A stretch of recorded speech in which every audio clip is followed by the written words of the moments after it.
Hello and welcome to another video by AIA Contract Documents. In this video, we're going to be talking about strategies an architect can use to make sure they get paid for services they have performed.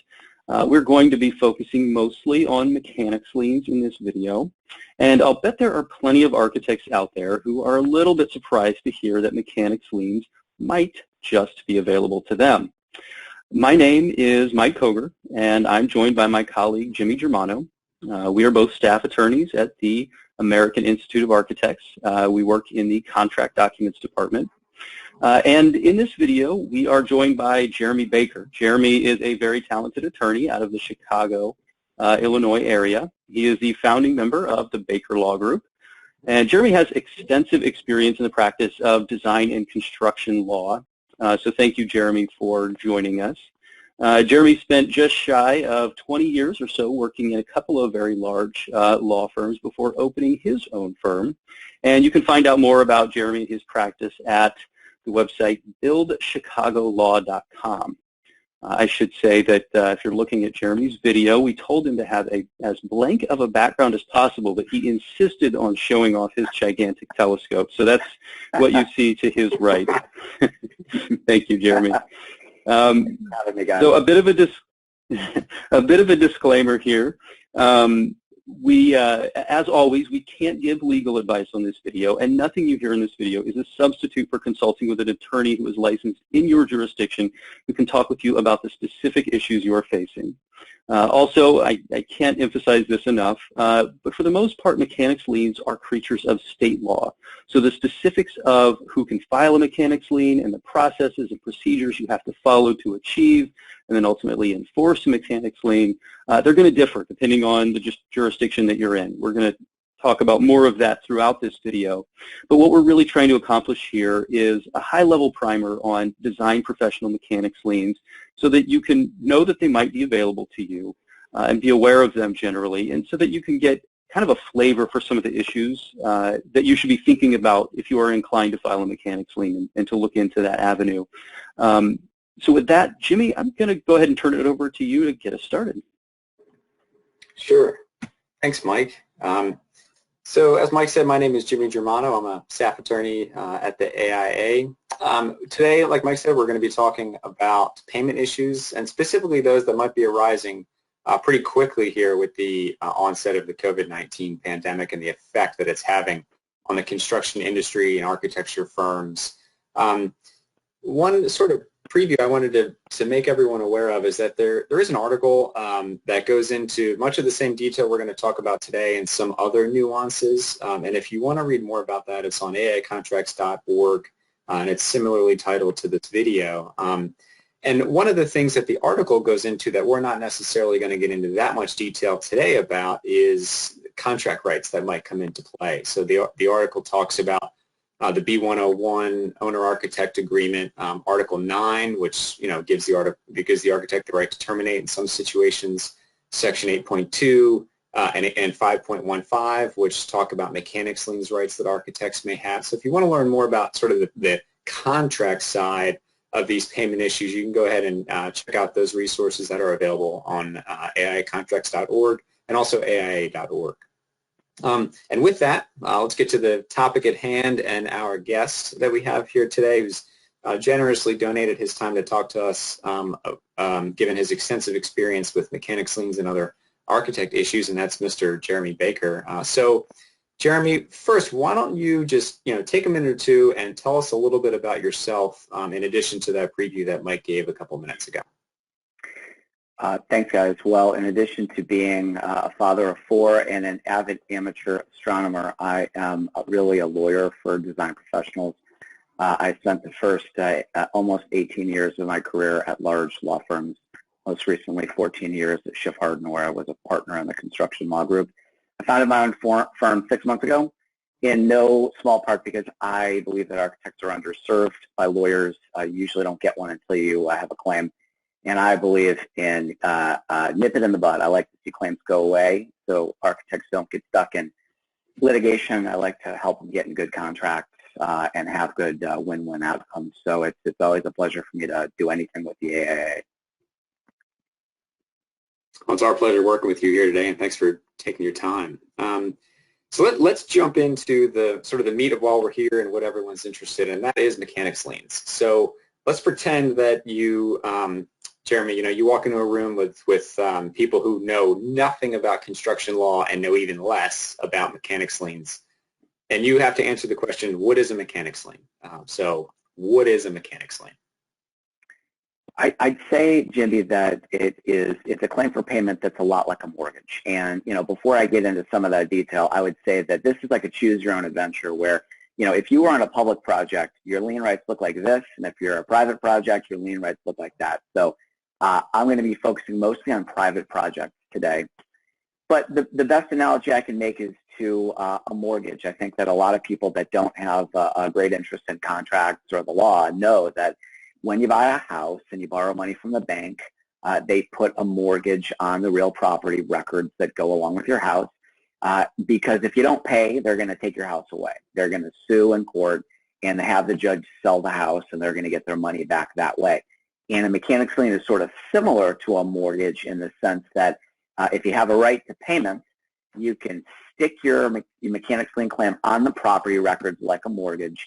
And if you don't get paid on a private project, you can go and ask a judge to sell the property and put the proceeds in your pocket. So that's probably the simplest explanation that I can come up with for a mechanics lien. Sure, thank you. You might have an architect watching this video who's thinking, I've heard of subcontractors and contractors filing mechanics liens, but maybe never thought about it as a tool that architects have. So, in general, recognizing that it could differ state by state, but can an architect file a mechanics lien? On private projects, they can in many cases. Even though this is intensely state specific, and I really only know about Illinois law, I have had clients that I have referred to other lawyers around the country, and they've been able to make mechanics lien claims. It is, nuanced and factual. In some instances, if the project isn't built, even though the design is complete, that can be an obstacle. It's not in Illinois, for example. But yes, in many cases, architects have very clear lien rights. And in Illinois, for example, it's written right in the statute that incurring any cost or expense as a architect or an engineer or interior designer is considered lienable. Gotcha. Okay. So I think most architects probably understand the difference between a claim and a lawsuit. Like a claim is sort of just like a package, a bunch of papers that you send to the owner, for example, and you say, I have a claim about something, or you receive one from a contractor or a consultant. And a lawsuit is something where you have to go to court, you file something in court and all that. Is filing a lawsuit the same as, or filing a mechanics lien, is that the same as a lawsuit, or do you have to file a lawsuit to get a mechanics lien? How does that work sort of logistically? Well, it really differs based on whether it's a public or private project. At least, if for public projects in Illinois, you have to go into court pretty quickly. I think it's like within 90 days of when you make your claim, but that's not the case with private projects. In Illinois, you can record your lien claim, and you have up to 2 years after your last date of work on the project to go to court. And in most cases, that isn't necessary, which is something that I think a lot of design professionals want to hear. Nobody wants to go and have a lawsuit. So recording a lien claim, making a lien claim, it's not the same thing. It's, sending some paperwork to the owner or the lender on the project. In many cases, it's filing a document in the property records, which is, with the recorder of deeds office. And then at least in Chicago, you can record your lien claim and you can let it sit for 2 years. And see if the owner, is able to recover economically if they've hit hard times. So they are different. But in many instances where the property doesn't have enough value to satisfy all of the claims against it, or if there is a lender that wants to foreclose their mortgage and they file a lawsuit, the lien claimants will get dragged into that even if they didn't want to. They may record their claim but then get dragged into litigation, but that's not always the case. So you mentioned something there that I think is worth exploring just for a moment, and that's if there's multiple liens on a property. So let's say there's there's an architect and they file a lien, and then there's a contractor and there's a couple of subcontractors, and all of these entities file liens, but there's not enough money. The project isn't valuable enough to satisfy all of them. How does that work? Is there some sort of priority system? Do they all get paid a pro rata share? Does whoever filed first, do they get paid? How does that work? Well, and this is another thing that is intensely state-specific, but you ask a great question, because one of the real practical differences in the way that bad projects that are settled with lien claims, are resolved depends upon the question of how much value there is in the property. I'll give you an example. I worked for 14 years in the Sears Tower in Chicago. I like to call it that. A small project on the ground floor to put in a Starbucks, or something like that. That building has so much value that even if there happened to be a loan that's, $50 million or something like that, you don't have to worry. The building's got so much value, it's going to be able to satisfy everybody's claims. But that isn't always the case. Think about, there was a project a couple years ago in Chicago, the Spire project. It was going to be, one of the tallest buildings in the world.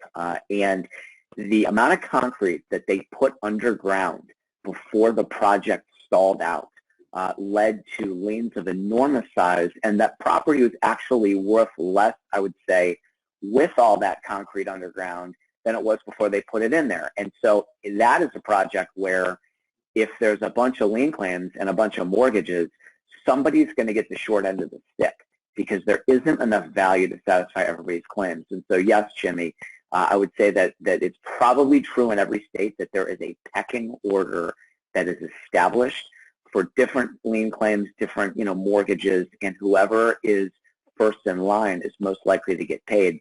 And so in those instances where the property doesn't have enough value, it tends to be more of an adversarial relationship between all the lien claimants and the lenders, because you're always looking to knock out of the box other claims that might be ahead of you so that you can claim your share of the money. But if there's lots of value in the property, the lien claimants and the mortgage companies are not necessarily adverse to each other in that sense. So it's a real practical difference in the way that these things play out. Yeah, Mike Koger, you had a question for Jeremy? Yeah, so Jeremy, you've compared liens to a mortgage, and if you take them to their logical conclusion, you were talking about a forced sale of a property. The architect and whoever else might be a lien claimant or has some kind of a creditor's rights to the property is going to get proceeds out of it. But there are a lot of architects and just contractors out there thinking to themselves, this isn't really going to end up in the sale of a property, is it? I mean, that would be kind of an extreme, end game. Can you talk a little bit about the strategy of how you might, try to resolve things before it gets to that point? There's probably you might file a lien claim, but then negotiate and kind of resolve things before it ever gets to that end point. Yeah, and I don't have exact data, but I'm just going to kind of shoot from the hip here based on my experience. I've been involved in maybe 100 liens in various capacities throughout my career. Sometimes I record them, sometimes I'm defending against them, and maybe 1 in 10 leads to a lawsuit. And of those that lead to a lawsuit, maybe 1 in 10 of those get all the way down the line to the point where you're talking to a judge about actually selling the property. Because in many instances, if you have sophisticated counsel that can read the law and they can say, it's pretty clear who's first in line, who's second in line, there is mutual interest in all of the parties of saying, let's fast forward the tape to the end. We know how this is going to end. Some people are going to be better off. Some people are going to be worse off. Let's spare everyone the pain and the difficulty and the expense of going all the way to the lawsuit. Its conclusion, let's just negotiate. And so, yes, it is usually possible, even if you are involved in one of the unlucky projects where you are involved in a lawsuit, to find an off-ramp and shortcut it. But in the vast majority of mechanics lien claims, there isn't, the need for a lawsuit for similar reasons. Sophisticated parties can, look at the lien claims, read the future, and decide what's in their strategic best interest to get them resolved. I'm sure there's a lot of architects out there right now that are thinking, boy, I work really hard to get my clients. I don't want to anger them, and frankly, I am a professional services provider like an architect, and I work very hard to get my clients, and I work very hard to keep them happy. So I can empathize with that. But when, I do have architects that decide that it's in their strategic best interest to record a lien and decide that all things, considered weighing the pros and the cons and the costs, that it's something that they want to go ahead with, I'm really interested in my bedside manner and their bedside manner to assure their clients that it's not necessarily an aggressive action. I will help my clients ghostwrite letters that say, we love you, we love your project, we are committed to it. Don't perceive this as us wanting to sever the relationship or, that we're being angry. But architects understand that they've got time-sensitive deadlines, and if they don't meet them, they lose their chance to bring a lien claim. So, if an architect says that they, all things being equal, want to file a lien claim, there are ways to have a good bedside manner and to not anger people. And when you do it, particularly on a project where it's being funded by a lender, and there's a title insurer involved, and we've all seen the monthly draw process that goes through a title insurer. They're watching for lien claims, and they'll know very quickly whether there's a lien on the project, and you as an architect will become the subject of discussion among the owner, the developer, the lender, the title insurer, and it's a squeaky wheel gets the grease kind of thing. If there's 50 subcontractors, trade contractors, a half dozen different design professionals, whoever records their lien are probably going to rocket up to the top of the attention of the people with the money. And if they read the tea leaves and say, this is a valid claim, somebody's going to have to pay it eventually, they often bring tremendous pressure to bear on the owner or the developer of the property to either pay it off or to pay the premiums associated with bonding over the lien. And so, without getting into a lot of stuff that would bore a design professional, if you record a lien, it's a way of saying to your clients that I'm serious about getting paid, and there's a way to do it without being a jerk. Yeah, I really appreciate that response because, I know that, I have a lot of friends who are architects, and it can be very intimidating for architects to, think about actually talking to an attorney and bringing in an attorney. But with something we do recommend, because attorneys can help resolve disputes dispassionately, and they're good negotiators, and they can help resolve a dispute without souring relationships.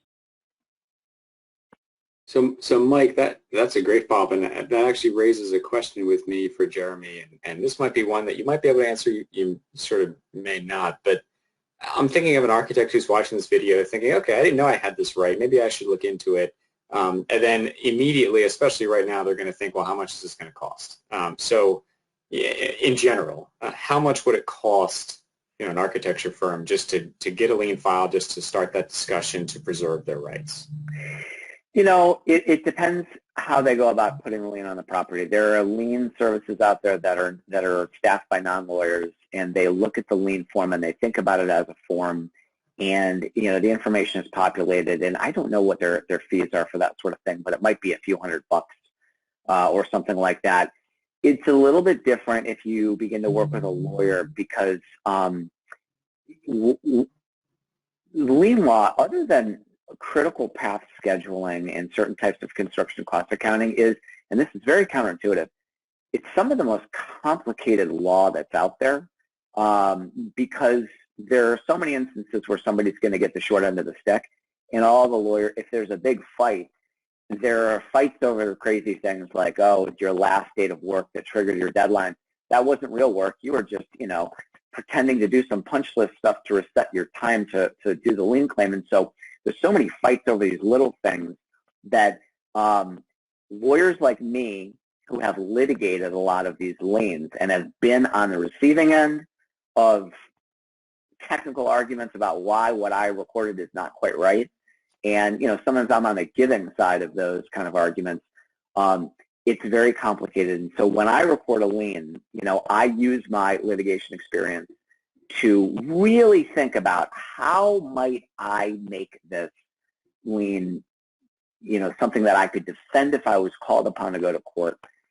And a lot of it breaks down to the eccentricities of the project and the property. The last lien that I recorded was on a large building, had 3 addresses because it was bounded by 3 streets. And I'm looking at that thinking, this is just an invitation for somebody to say that if I didn't list all 3 of the addresses in the lien, I screwed up, or if I did list all 3, then I got overly greedy and I should have listed 1. So I spent a lot of time thinking about how to make it just right, and it took me 5-10 hours of my time. So, you get what you pay for. A lien claim can be very inexpensive to bring, but, if there's a mistake, it might not be worth the paper it's written on. The other end of the spectrum, the more full service, would be somebody like myself that is going to say, you're owed money, and I'm going to get this right and put on my helmet and pads and go fight for you no matter what they bring. And so it's a sliding scale. A few $100 to a few $1,000 is, I think, the answer.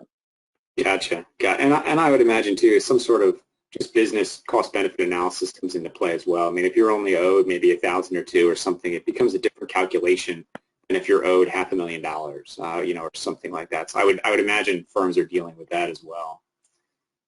Yeah, they're dealing with that, and also I had a very interesting conversation with a very sophisticated architect in Chicago that I think a lot of people would know just by name recognition this week, and he had a very interesting question about, let's look all the way down the line to what's going to happen, in his unique circumstances, because it was a project that presented a lot of the complicated problems, and so he was interested to know, let's try to figure out 15 chess moves down the line, what's the likely outcome.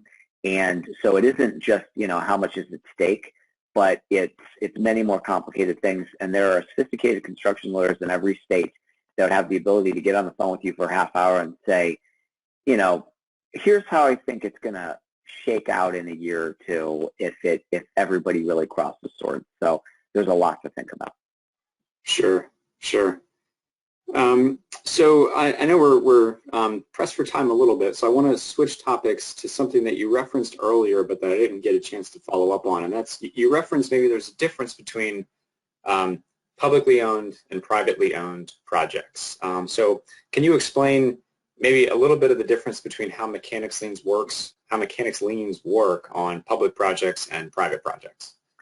Well, again, it is intensely state-specific, but one thing I think that would ring true with everybody on the call here is that, think of an elementary school. The municipality sets money aside, to have a school built, because there's a need in the community.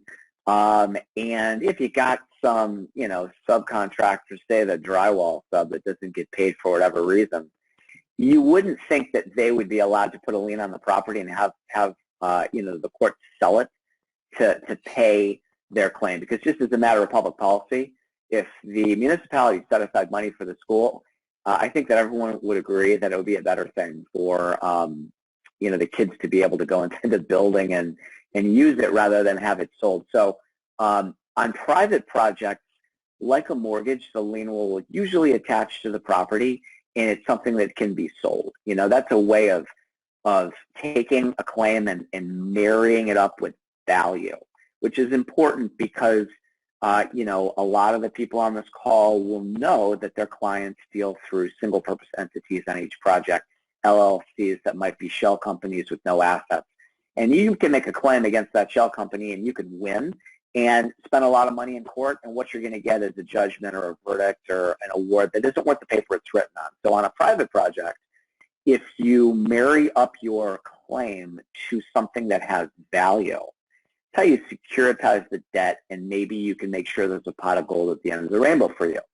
But on the public projects, where I think we can all agree it would make no sense for an architect or a contractor to be able to sell the public project, the airport or the school out from under the government that had it built, the way that it works, at least in Illinois, is that you have a lien claim not against the property, but you have a lien claim against the money that the government set aside for the project.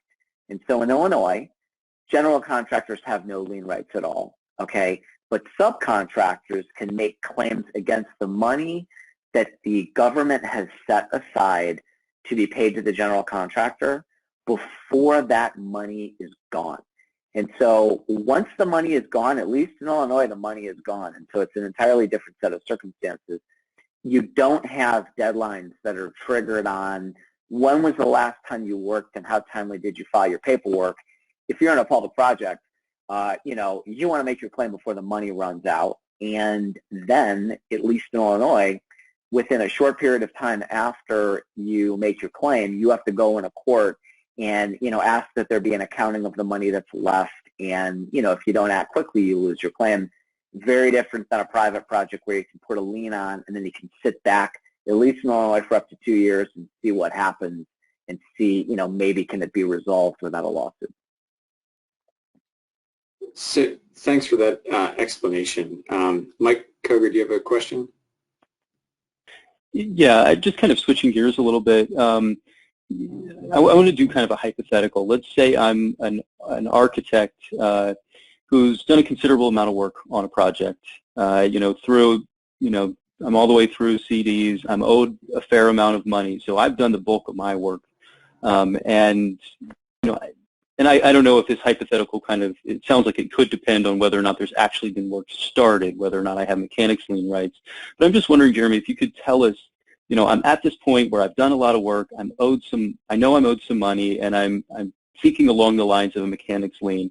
Like, are there any time-sensitive, what are the first procedural steps I need to be thinking about, and is there anything time-sensitive that I need to really pay attention to so that I don't lose those rights right off the bat? That's a great question because, stepping back before I answer it, there's a lot of different kinds of people that are going to look at the property records associated with, any piece of property. A lender is going to look at them and say, do I want to loan money against this property? And a buyer is going to look at it and say, are there liens? And if there's not liens today, are there going to be liens tomorrow? How much time do I know before I'm in the clear and I can buy this?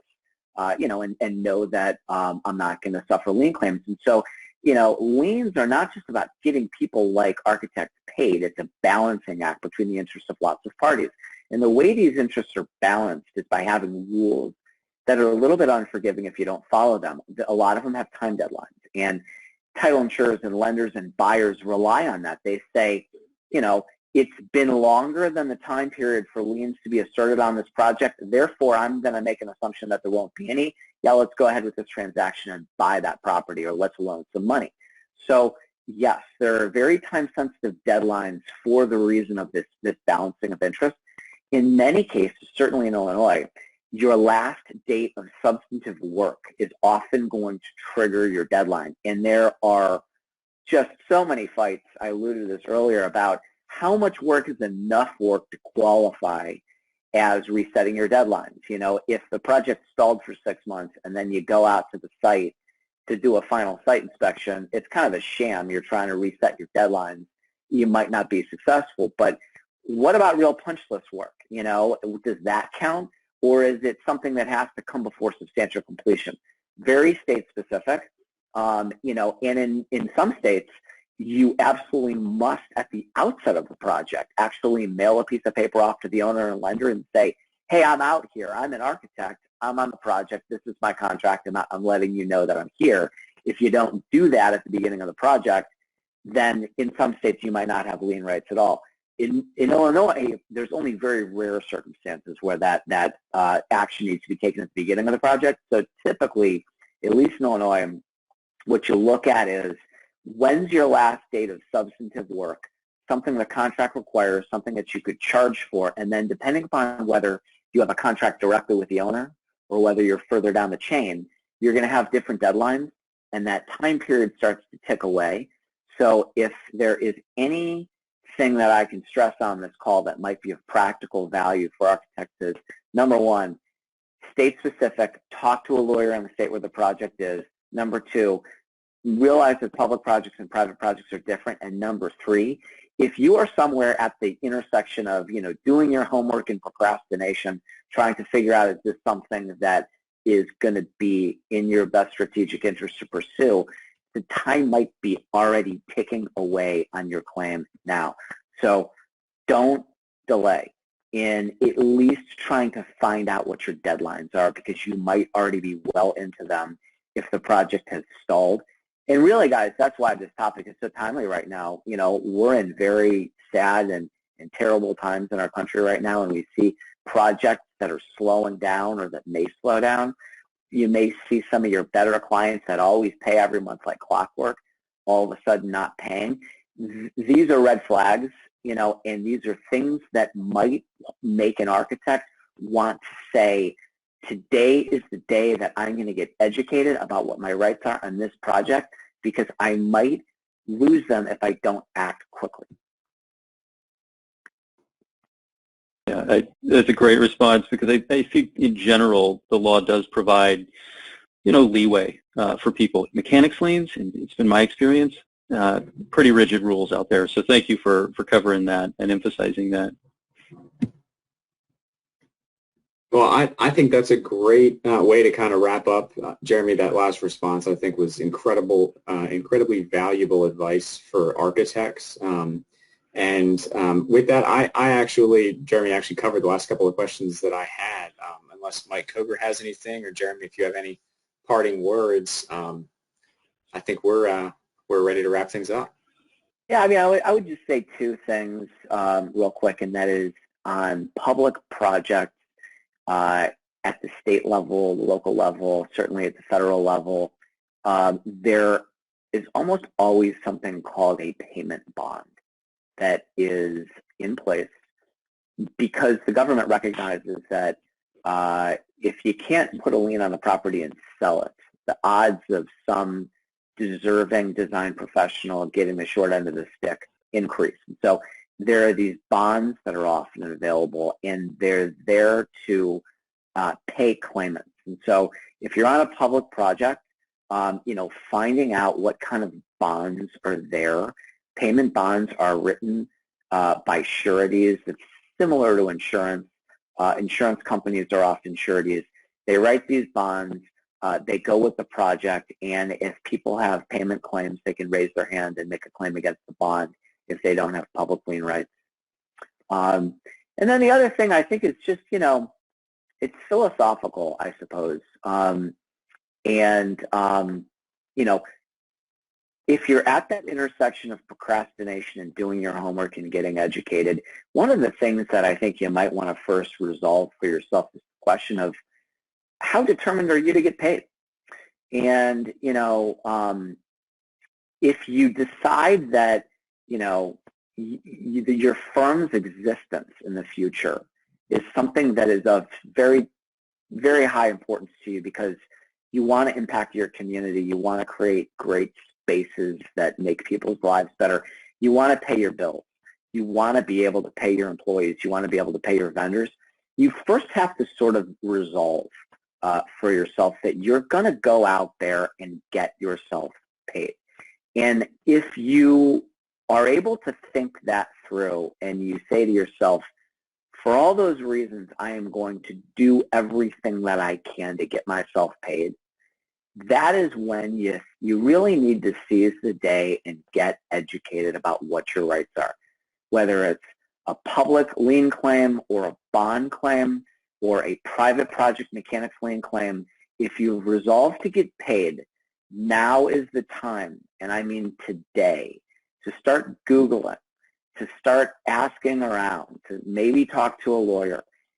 Find out what your rights are, because you don't want to be on the wrong side of your deadlines when you realize that you have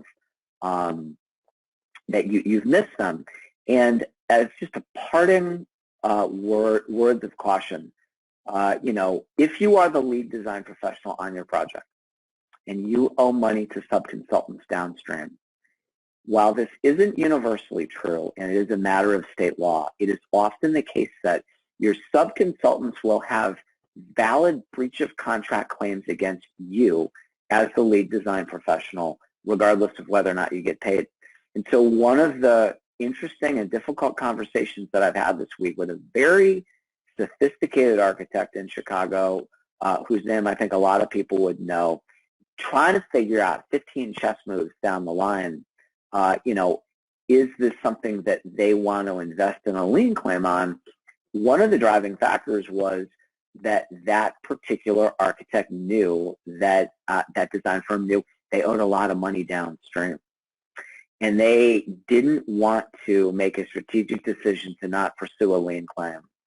And then, in a year or so, get sued for $500,000 by the structural engineer and the mechanical engineer, and potentially lose, because those, that could be the end of the architecture firm. So if you owe money downstream, if you are the lead design professional, I think that there is even more of a reason for you right now to start Googling. You don't necessarily need to hire a lawyer. My website has all kinds of video content, all kinds of articles specific to mechanics liens. There are great construction and design lawyers in every state that have a lot of that out there. You can get it on YouTube. You don't have to hire a lawyer. Pull up your web browser, start Googling, find some resources.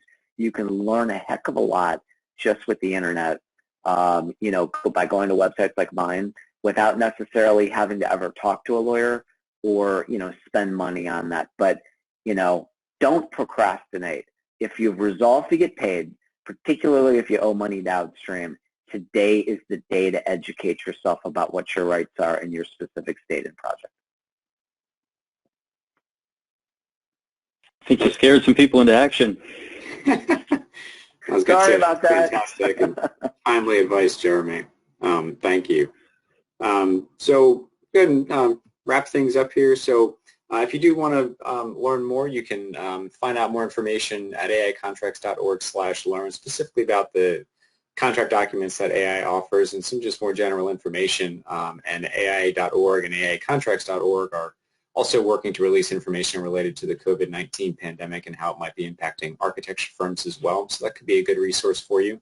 And last but certainly not least, thank you, Jeremy, for taking the time today to speak with us. I know your time is valuable, so thank you very much, and thank you, everyone, for hanging out with us today. We appreciate it. Thank you. Thanks, Jeremy.